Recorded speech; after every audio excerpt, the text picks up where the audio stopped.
What's going on, guys? Today we're going to be talking about one of the most widespread injuries that occur in basketball, and that's the ACL tear. And it really breaks my heart to see hardworking players work all year round trying to hone their craft and get better, and then have to be sidelined for 3 to 4 months because of an ACL tear. So we're going to be going on talking about 5 different topics on how to avoid the ACL tear so that you guys can have the best, most productive season. Let's get it.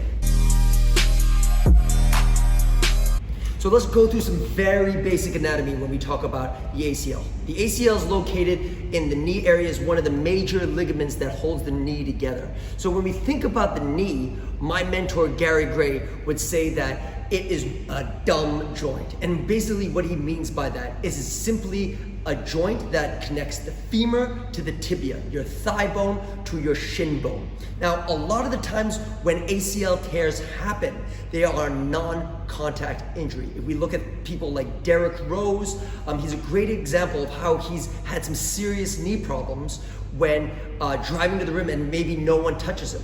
A lot of the times ACL injuries happen because of rotation. So I might be planting, opening up, and my arm goes back to try and catch the ball, to try and change the directions, and pop, that's when the ACL goes. So we really need to come up with a strategy and a plan in order to minimize the chances of this happening so that we have a successful season. So let's get it. Let's get into the applicable, practical stuff right now.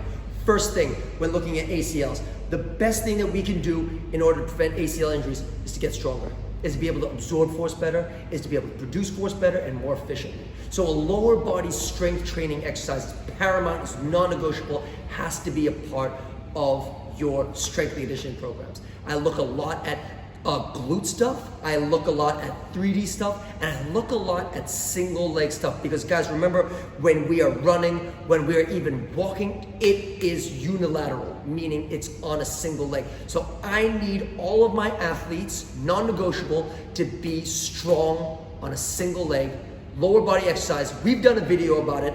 Click if you get a chance to look at it, it will help you a lot. Next thing we're going to be talking about is landing mechanics. When we talk about landing mechanics, that's basically absorbing force. Very rarely does an athlete tear their ACL when they jump up. It's more when they land, when they cut, they need to absorb, and that is when things can go very, very wrong. So the main thing to think about when coming up with a good landing mechanics program, or choosing which exercise to choose for, depending on what athlete you are to work with, it's very important to know how to progress and regress. No improvement is linear, meaning you're not just gonna put a program together and watch an athlete get better and never regress, okay? So it is important for coaches to know it's okay to take a step back sometimes. When I think of a landing mechanics program, I think about how can I progress from less impact to a little bit more impact.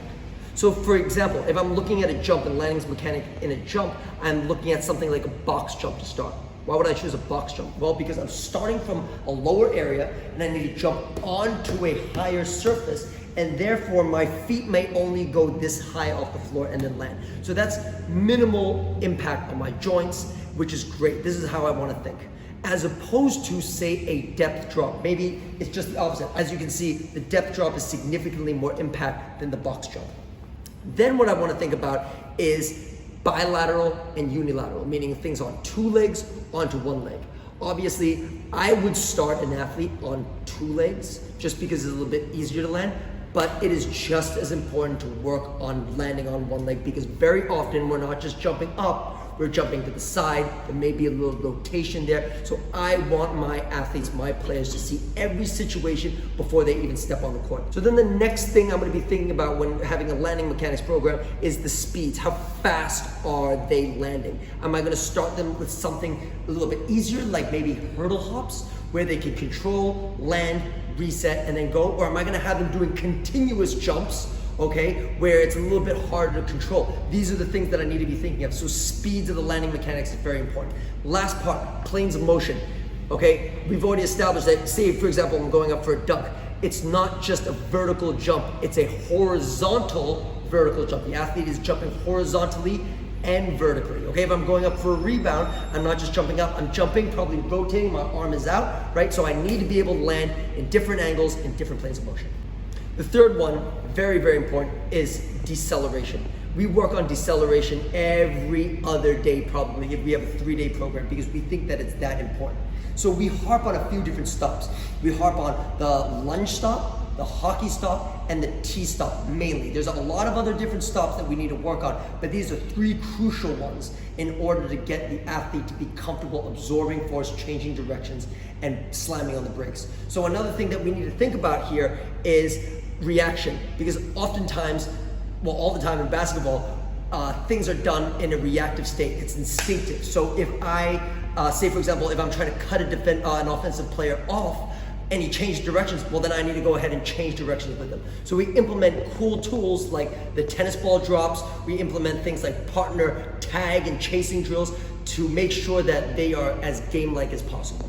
Now the last one, guys, you're probably getting bored with this 3D stuff, but it is that important. The body is a 3-dimensional being, and I cannot stress enough to coaches out there who may not have a strength and conditioning staff that you must work in different planes of motion. For me, just me personally, it is not so much how heavy the athlete lifts, it's how well the athlete moves in order to be able to be a better athlete, a better basketball player, and stay injury-free. So again, I'm gonna go over the 3 planes of motion again, going forward and back, okay? If we think of something like a squat, right, it's up and down, that's the sagittal plane. If I'm going side to side, think defensive shuffle, that's in the frontal plane. If I'm rotating, trying to get a rebound or hip opening, that's in the rotational plane. Remember guys, injuries happen because the body calls upon movements that we don't see often enough, and if we don't see them often enough, that's when bad things can happen. So guys, just to wrap up, I want to make sure that all our viewers are doing everything that they can to either keep themselves or their players out of injury. And me, myself, I worked so hard when I was younger to the extent where I fractured my foot multiple times, stress fractures multiple times. And so I want to take the mistakes that I've done in the past and make sure that they don't happen to you and your player when the time is most important, which is the season. So if there's any questions that you guys have, anything at all, please leave us a comment, email me, and I'll do my best to get back to you. We'll see you next time, guys.